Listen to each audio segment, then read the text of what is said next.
if you got back pain, you're over 60 years old, and it continually hurts while you're walking or standing up for any length of time, there's a good chance you have spinal stenosis. As a matter of fact, more than 50% over the age of 60 have some form of lumbar spinal stenosis, according to physical therapist Terry Knight. And she is an expert in the subject. This book is excellent for the layperson.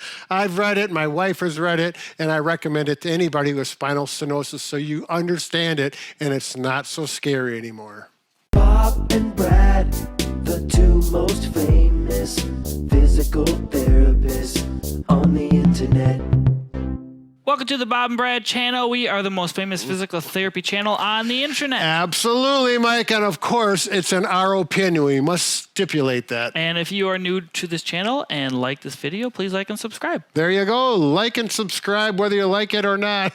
I always like saying that. Anyways, let's get serious here. The good news about lumbar spinal stenosis is oftentimes you can self-treat it and either manage the symptoms or, like in my case, mine were serious at one point. I couldn't walk more than 3/4 of a mile. I've managed them and actually have no limitations at all anymore. So we're going to first start with 3 common symptoms for lumbar stenosis. So what's the first one? Well, if your legs are feeling heavy, they get painful, particularly with standing or looking up like this. It really irritates it. If you're walking longer distances, it'll start to hurt. Oftentimes pain down the leg, numbness or tingling. And then when you sit or squat like this, the pain will very quickly dissipate. So you can even have numbness and tingling going down your leg into your buttock and low back region like Brad was talking about when you're walking or maybe upright, and you actually may experience some leg weakness as well. That's right. So these symptoms, if they're consistent with what you're having, listen up and we can show you some possible exercises to get them under control. Now we're going to go through some things to try to avoid or make your pain be less prevalent while doing everyday activities. Then we're going to get into some modality treatment options to help with that pain. And last, we'll go show you some exercises and stretches. That's right. All of them are important, so just go through them with us and pick out the ones that work for you. So the first thing is, if you're walking and you're standing, like we've already mentioned, do not think, well, if I push through it, eventually it's going to get better. You're going to walk a mile no matter what. And at 3/4 of a mile or a half a mile, it's already painful. You need to stop, sit down, and give it a break, and maybe just stop. Don't walk that far. You're just going to irritate it. Or standing. Things like overhead will be really bad. For example, if you're washing some windows like this and you find out, oh, it's starting to hurt. Well, good news for you. Don't wash the windows anymore. Have somebody else do it. Those are dirty windows. I can't see through it at all.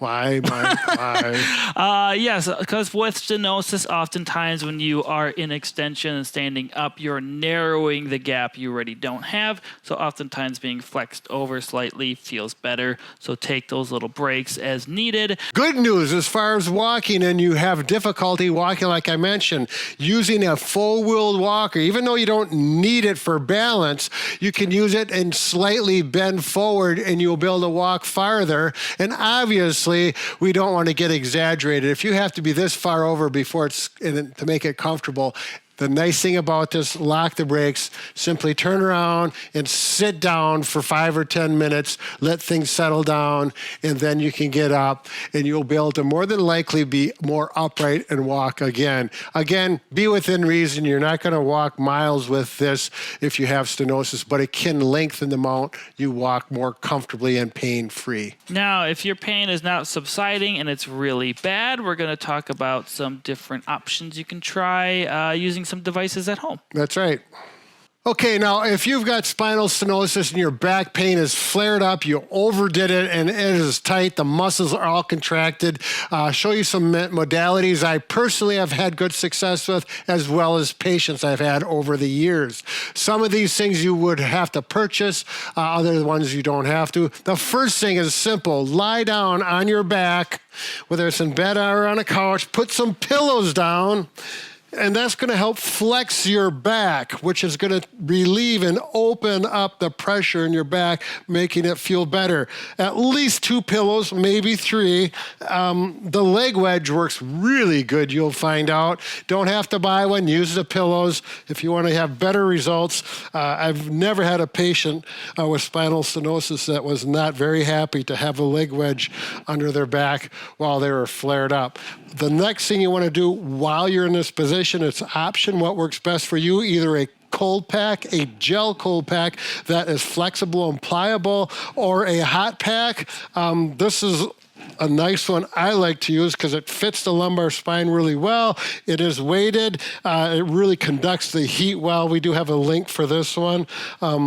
So that works well. And you lie here for 15 to 30 minutes, whatever it may be. I literally would take mine to bed, put a cold pack in my back, and lie like this. I would fall asleep. I'd wake up about 2 hours later. My back was much better.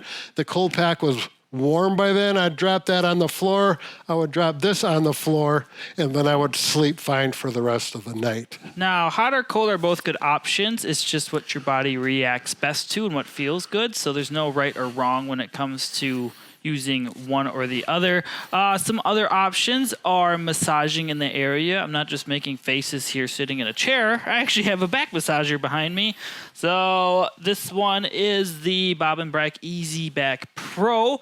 You can sit in it. You can use it laying down. The nice one about this one, you can see, is it actually goes vertically up and down, which is different than our other models. And I find it very handy. It's quite nice. Right. I've used these on often, and I do really like them. This one in particularly I like because you can control it so it stops at one level. In my situation, I like it about right in here so it hits right above my belt line. Now and I stopped it and it's just staying in that one hold spot. it there and it heats up.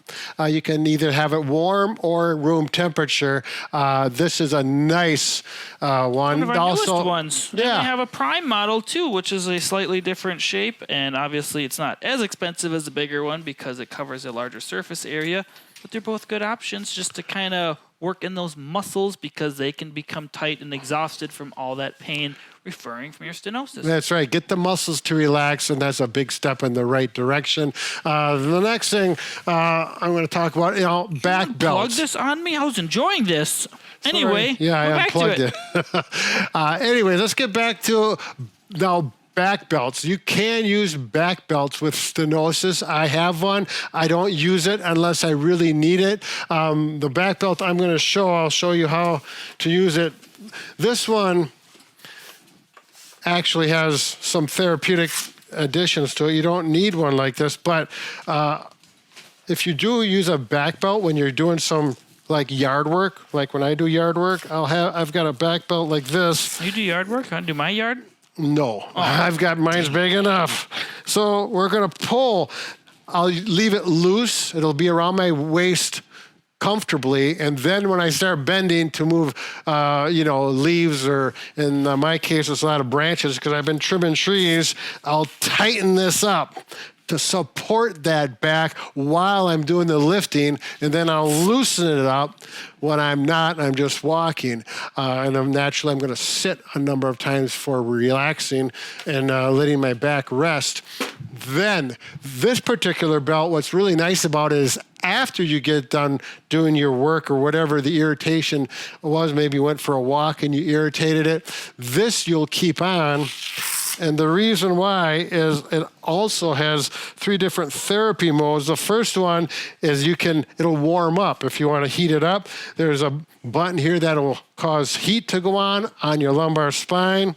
There's another one that does red light therapy. That's right. And the red light therapy is different than far infrared, so it is separate. It can have heat because we have a heat setting on it, or it's just red light therapy, which is beneficial too at the cellular level. That's right. And the last thing it does have is a vibration massage, which I wasn't too big on it when I first heard about it because it does not get deep into the muscles like the one we have here. But after using it, it is comfortable. And what I'll do is I'll put this on with the heat or the red light, and I like to have that vibration therapy on it. And the last time I used it, I was sore from doing yard work. I lied on my couch, pillows under my knees with this around my back while it was doing the therapeutic options, and I found it very nice while I was down it. After I took it off, walking around, the back continued to feel good. So it was very nice.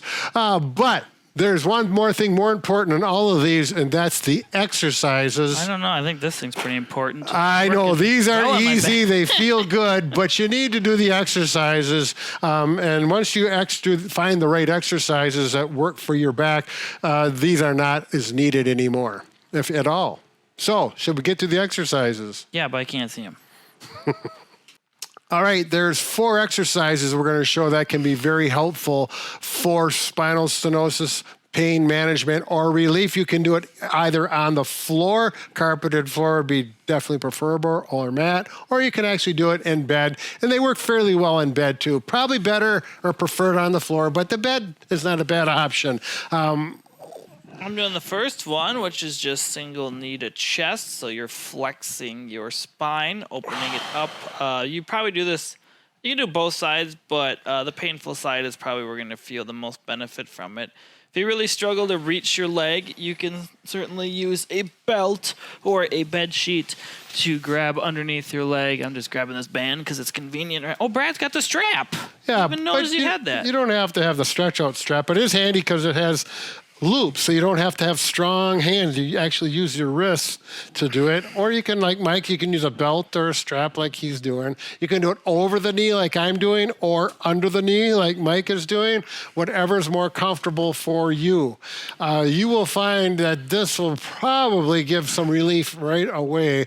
You can hold the stretch for 15 to 30 seconds. I like to stretch, hold just a few seconds, and relax. Now you can do it with the bottom knee straight or flexed like this, whatever feels better for you. The next one is actually doing a similar thing, but going diagonal, so across to your opposite shoulder here when you are stretching. So you're getting the same stretch as before, but you're adding a rotation component to it. Yeah. When I work with patients, I always tell them, take your right knee and pull it to your opposite shoulder, and that is I have the best results with people. So right knee to left shoulder, and then I always do the opposite one as well. Again, these should all feel comfortable while you're doing them, as well as after you get done. And what's the third one, Mike? The next one is actually double knee to chest. So it's just, if these are feeling good, no problems, you want to save some time, you can just do both knees to chest at the same time. You're getting your whole spine flexing now. So this is kind of what Brad was showing, where you're propping your feet up on the pillows, but you're stretching it more to get in this range of motion, open up the area that is compressing. Yeah, and I've had a number of people, usually older people, that have a hard time reaching their knees and giving assistance, where they do need either a towel roll or a strap, and especially the stretch out strap if they have arthritic hands. If this one's really uncomfortable, you can just stick with the single one. Some people just are never comfortable doing that one. Maybe they have limitations, or it just doesn't feel good for them. So yep, that's true. And the last one is a hamstring stretch. Yeah, I would say of the 4, I typically had the best success with the first 3. This last one's a nice stretch to do, but probably not as important or won't influence as much. Sometimes if your hamstrings are really tight, they can pull on your pelvis and shift things around, which can cause more back issues. So that's why keeping them flexible and straight. And Brad's just showing off because I'm a little tighter than him in the hamstrings. Yeah, but the stretch out strap that I'm using is really helpful for this. You don't have to have it. Mike has doing this, and you'll get a stretch like this, and that may be just fine. If you like it and you want to get a more aggressive stretch and be more relaxed while you're doing it, the strap is really covers all of that territory. Easier to do, and you're more relaxed, you get a better stretch. So I'm just pulling up here, roughly 90-degree angle, and then you just try to kick your foot up towards the ceiling and get as straight as you can. You're going to notice a difference if your foot is put down versus up, and just kind of hold a stretch there. You can kind of go in and out and hold it for 5 seconds each time, or you can just hold it for a duration of time, like 15 to 30 seconds, if that feels better. Ooh. And I do want to emphasize before we close out on this is, again, if you do have been diagnosed with lumbar spinal stenosis, and you really want to educate yourself on what causes it, how you deal with it, and how to do the exercises and other strategies, this book by Terry Knight is excellent. So I would order it. I don't know how much it costs, but can we link this? Yeah, they're pretty inexpensive. Yeah, they are. And it's well written for the layperson. I think Bob and I actually interviewed her together a long time ago. Oh, too. really? Yeah, she's really nice. Oh, so we have a podcast with her as well. Yeah, talk about stenosis. Very good. So get the information. I have a family member now that has been diagnosed with it, and she's probably going to have surgery as a result because it was left unaddressed too many years. And so it's that, that's what we want to avoid. So very good. Take care of it early on. And if you want to check out more videos on stenosis, click the video link on the screen. 3 stretches to quickly remedy lumbar stenosis and avoid surgery. So we went through that. I don't know. How old is that video? I don't know. Not as old as lumbar spinal stenosis, that's for sure. It's a good video. It will help you out. I'm just going to take this back massager home. All right. Yeah, I know. That's the lazy person's way to do it, but it works. Bye.